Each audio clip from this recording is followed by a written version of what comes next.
बिस्मिल्लाहिर्रहमानिर्रहीम। अस्सलाम वालेकुम।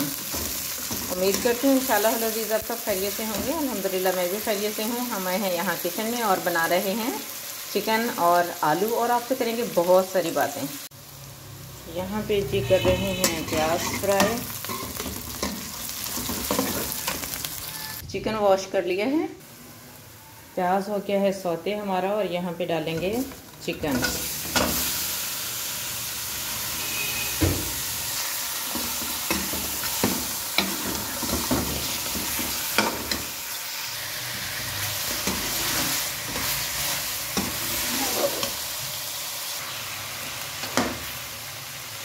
ये जी लहसुन अदरक का कूट लिया है पानी, इसको फ्राई कर लेते हैं। चिकन को किया है साइड्स पे, भूनते हैं यहाँ पे। और जी आजकल आपने सुनी होगी अलीज़ा सहर व्लॉग जो हैं उनका इशू, बहुत दुख हुआ, बहुत ही अफसोस की बात है। आप यकीन करें इतना दुख हुआ सुन के। दुख इस बात का होता है कि हमारी सोसाइटी जा किधर की रही है ना, चाहे हो मसला अलीज़ा सहर की तरफ से चाहे दूसरी पार्टी की तरफ से हो मसला, लेकिन दुख तो इस बात का है कि हमारी अखलाकियात जो हैं वो कितनी गिर चुकी हैं। बहुत ही बात करते हुए सच्ची शर्म आती है, लेकिन सिचुएशन ऐसी है कि बात करनी पड़ती है। यहाँ पे आके अगर हम सोचें तो देखें, पता चलता है पर्दा कितनी अच्छी चीज़ है ना। कम से कम जिनके बारे में होता है कि वो पर्दा करती हैं कोई इस तरह से नहीं कर सकता, लेकिन मैंने तो मिसयूज़ होते हुए पर्दा वालियों को भी देखा है। बस अल्लाह ताला तकदीर अच्छी लिखे। और अलीज़ा सहर व्लॉग को जिस तरह से मिली है ना, अलीज़ा को शोहरत, बुलंदी, तरक्की, पैसा, तो इतना पैसा जब अचानक किसी को मिल जाता है ना इतनी गुर्बत के बाद, तो संभालना थोड़ा मुश्किल ज़रूर होता है। लोगों को थोड़ा सा ये सोचना चाहिए कि जब नहीं था तो भी हम जी रहे थे ना, तो अब औकात से बाहर आने की क्या ज़रूरत है। बहुत दुख हुआ, चाहे अलीज़ा के साथ ज़्यादती हुई है या उनके आपस में कोई रिलेशंस भी थे, तो बहुत ही घटियापन का और नामर्दी का मुजाहरा किया गया है उसके साथ। ऐसा बिल्कुल भी नहीं होना चाहिए। एक ये तो चले यूट्यूबर है ना, हर कोई यूट्यूबर्स को, टिकटॉकर्स को, एक्ट्रेसेस को बहुत मुंह खोल खोल के बातें कर देता है। अब तो हमारा माशरा इतना पस्ती का शिकार हो चुका है ना कि एजुकेशनल इंस्टीट्यूट और मदारिस तक भी महफूज नहीं है। तो ये जो हमारा अखलाक है, ये जो हमारा किरदार है, इससे हम बहैसियत उम्मत मुस्लिमा इंटरनेशनल लेवल पे हम क्या पैगाम दे रहे हैं, ये सोचने की ज़रूरत है। और ये आज नहीं तो कल, कब सोचना है आखिर, कब आंखें खुलेंगी। ये हमारी आपको पता है आका सल्लल्लाहु अलैहि वसल्लम की अगर हम तालीमात को पढ़ें तो हमें पता चलता है कि इंसान की शख्सियत का रोब और दबदबा ये उसकी गैरत ईमानी और उसके किरदार के साथ जुड़ा हुआ है। आप यकीन करें, हर वो बद किरदार इंसान जो अपना किरदार गंदा कर चुका होता है उसका रोब उठा लिया जाता है, और यही वजह है कि फिर उसकी कोई बात सुनी नहीं जाती, मानी नहीं जाती, कोई उसकी इज्जत और वकार बाकी नहीं रहता। जिस इंसान की गैरत ईमानी और रोब और दबदबा ही ख़त्म हो गया हो, तो वो कौम जो अपने किरदार का और अपने अखलाकियात का जनाजा निकाल चुकी होती है। आप सोचें ज़रा, उस कौम का रोब और दबदबा और धाक जो है वो दूसरी कौमों के ऊपर बैठेगा? कभी भी नहीं बैठेगा। किरदार की कुर्बानियाँ देनी पड़ती हैं, अपने नफ्स को काबू में रखना पड़ता है, कौमों को अपने आप को इनकलाबी हालात में ज़िंदा रहना पड़ता है। और वैसे भी मोमिन की तो शान ये है कि उसने अपनी ख्वाहिशात के बदले जो है ना जन्नत खरीदी हुई होती है। जब दुनिया की हवस इतनी ज़्यादा हो जाएगी, चाहे वो नफसानी ख्वाहिशात हों, चाहे वो दौलत का लालच हो, चाहे कुछ भी हो, तो फिर क्या उस कौम का रोब रह जाएगा? कैसे मुसलमान क्यों जलील और ख्वार हो रहे हैं? किसकी मजाल थी कि कोई मोमिन को जो अल्लाह का नाइब है दुनिया में उसको जलील और रुस्वा कर सके? ये सब बदकिरदारियाँ हैं जो इंसान के आगे आ रही हैं। और मिन हैसुल कौम देखें, कहने को हमारा इस्लामी मुल्क है और इस्लामी मुल्क के हालात देख ले, बहुत अच्छे और बहुत तकवा वाले लोग भी हमारे यहाँ हैं। और मेरा ख्याल क्या यकीन है कि ये जो दुनिया चल रही है ना, उन्हीं तकवा वाले लोगों की वजह से चल रही है। खैर और रहमत अल्लाह की, ख़ास तौर पर अगर बारिश बरसती है ना तो उन्हीं तकवा वाले लोगों की वजह से, और उन हमारे गरीब, माजूर और मिस्कीन लोगों की वजह से बारिश बरसाता है, वरना एक कतरा भी ना गिरे आसमान से ऐसे बदकिरदार लोगों के लिए। तो दुख इस बात का हुआ कि पहले तो ये बच्ची ब्लैकमेल हुई, और इसकी वैसे भी जो वल्गैरिटी थी ना वो कपड़ों में भी नज़र आती थी। माजरत के साथ अगर अलीज़ा साहब व्लॉग देख रही है, और मुझे देख के शर्म आती थी कि इसके भाई, इसकी माँ और इसका बाप इसकी वीडियोस, और उस एंगल से उसके जो थंबनेल लगे हुए होते थे ना कि लोग, हमारे लोगों को तो चस्का है, ये तो किरदार के गिरे हुए ऐसे लोग हैं। आप ईमान अफरोज़ एक ऐसा सच्चा वाक़या कुरान का, अम्बिया का, आका सल्लल्लाहु अलैहि वसल्लम का, उम्महातुल मोमिनीन का बयान करके देख ले और उसके व्यूज़ चेक कर लीजिएगा, और एक वल्गर वीडियो डाल के देख लें, उसका व्यूज़ चेक कर लीजिएगा, और यहीं से हमें पता चल जाएगा कि हमारा जो है ना मजमूई तौर पर हमारी कौम की सोच, उनकी तड़प, उनकी लगन क्या है।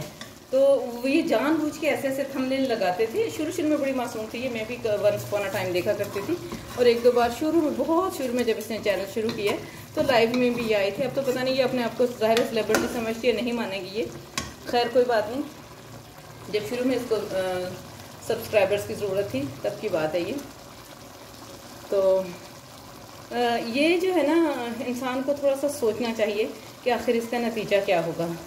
तो पता नहीं इतनी दौलत की जो हिरस लगी हुई है, हवस लगी हुई है वो कहीं। और फिर देखें, मैं अलीज़ा सहर ब्लॉग को इसलिए नहीं कहती कि वो तो एक टिकटॉकर थी, ठीक है, वो मिसयूज़ हो गई और वो आ गई, मंजरेआम पे आ गई। और क्या आप और मैं नहीं जानते जो टिकटॉकर नहीं हैं, जिनकी कहानियाँ मंजरेआम पे नहीं आती हैं, वहाँ पे क्या क्या इज़्ज़तें तार हो रही होती हैं, वहाँ पे क्या कुछ नहीं होता, बुरकों और अबायों की आड़ में क्या कुछ नहीं हो रहा, चौकों पे क्या कुछ नहीं हो रहा। आखिर क्यों हमारा अखलाक इतना गिर गया है? क्या पेट की भूख इतनी बड़ी हो सकती है इंसान की कि वो पेट के लिए, पेट को भरने के लिए इस किस्म की हरकतें करें? कभी भी नहीं, कभी भी नहीं। ऐसा अल्लाह ताला तो पत्थर में मौजूद कीड़े को भी रोज़ी देने पर कादिर है ना, और देता है अल्लाह ताला रोज़ी। रोज़ी के लिए कोई नहीं करता।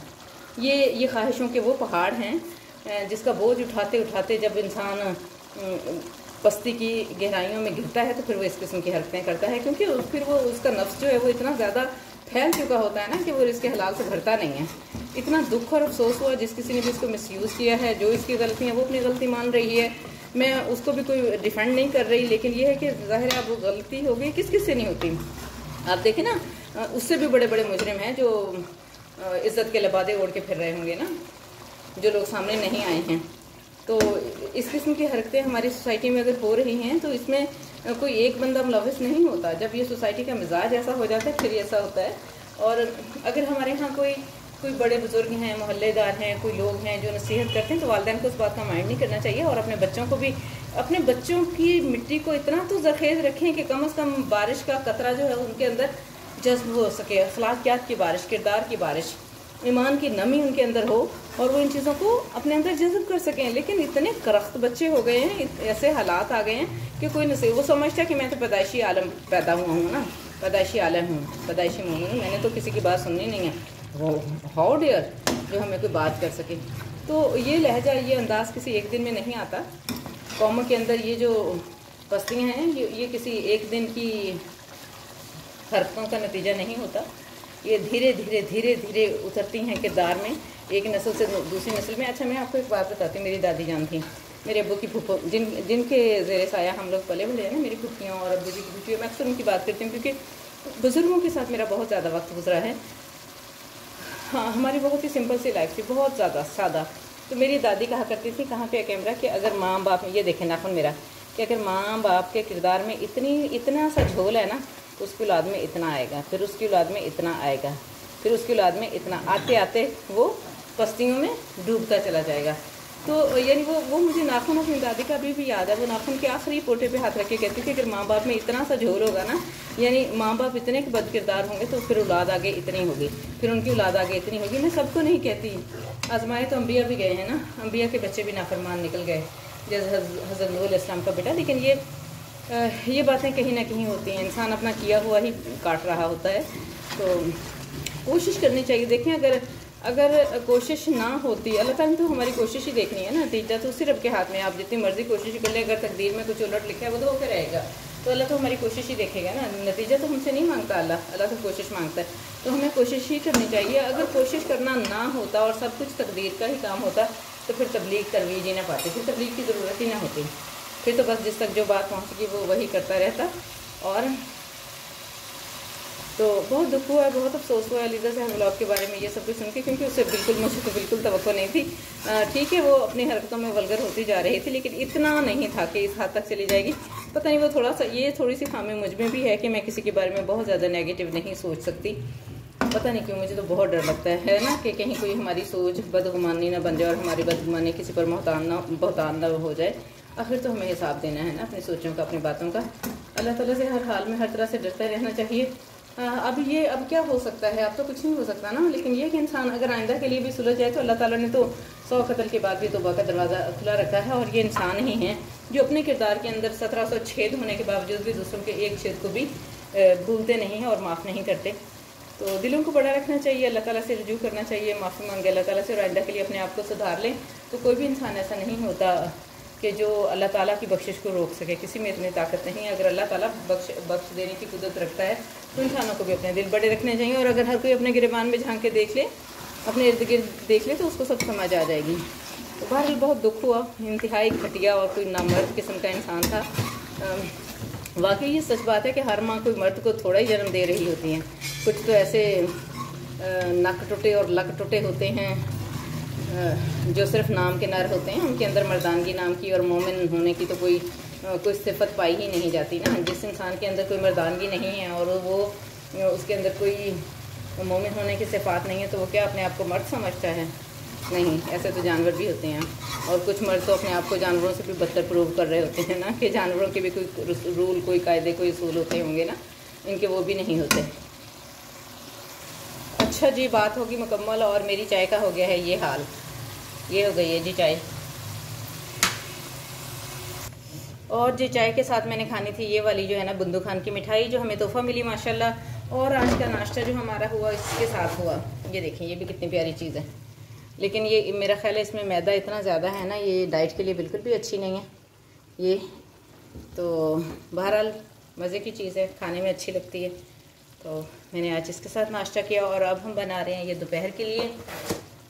बनाना आलू चिकन था, लेकिन आलू हमारा गायब हो गया क्योंकि थोड़े से आलू थे, वो कल मेरी एक हेल्पर को चाहिए थे तो मैंने उसको दे दिए। मुझे नहीं पता था कि पीछे नहीं पड़े। और अब जनाब हमारे पास सिर्फ चिकन रह गया, तो हमने बना लिया है अपनी चिकन की हांडी, बड़ी मज़े की। और बनाते हैं इसके साथ बहुत ही उम्दा किस्म की दही की चटनी, दिखाते हैं आपको। बिस्मिल्लाहिर्रहमानिर्रहीम। भून देखें हमारी कितनी प्यारी सी आ गई है। हमने खाना है सालन रोटी के साथ और हम लगाते हैं पानी। अब्बू जी आए हुए हैं माशाल्लाह। हमने कढ़ाई नहीं बनानी, उनको थोड़ा शोरबे में रोटी जो है ना भिगो के देनी होती है, तो अब्बू जान के लिए फिर शोरबा लगाते हैं। फिर सारे ही एक जैसा सालन खाएंगे इंशाअल्लाह अज़ीज़। और यहाँ पे जी ये हमारा शोरबा होता है गाढ़ा और हम बनाते हैं चटनी।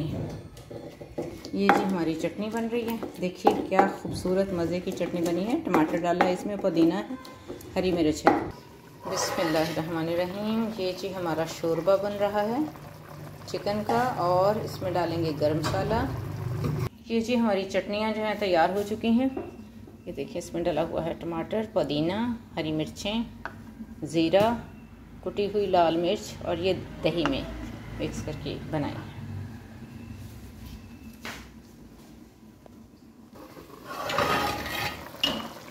अच्छे से जोश आ गया है माशाल्लाह इसमें। शोरबा जो है हमारा काफ़ी गाढ़ा हो चुका है, जितना हमें चाहिए। और यहाँ पे लगाते हैं गरम मसाला। ये गया जी गरम मसाला। और यहाँ पे अभी इसको थोड़ा देंगे स्टीम, ताकि गरम मसाले का अरोमा इसमें हो जाए और टेस्ट भी अच्छा सा आ जाए। बस जी सालन हो गया है रेडी, और हम बनाने लगे हैं रोटियाँ। और चाहूँगी इजाज़त, दुआ में याद रखिए। अस्सलाम वालेकुम, अल्लाह हाफ़िज़। अल्हम्दुलिल्लाह रब्बिल आलमीन। माशाल्लाह माशाल्लाह। ये जी हमारा चिकन शोरबे वाला जो है ना चिकन ग्रेवी बहुत ही मज़ेदार लुक के साथ बन के तैयार है। बोटी बिल्कुल टेंडर हो चुकी है, बहुत अच्छे से गल चुकी है, और शोरबा भी हमारा थिक हो गया है। हमने गरम मसाले के बाद लगा दिया है धनिया।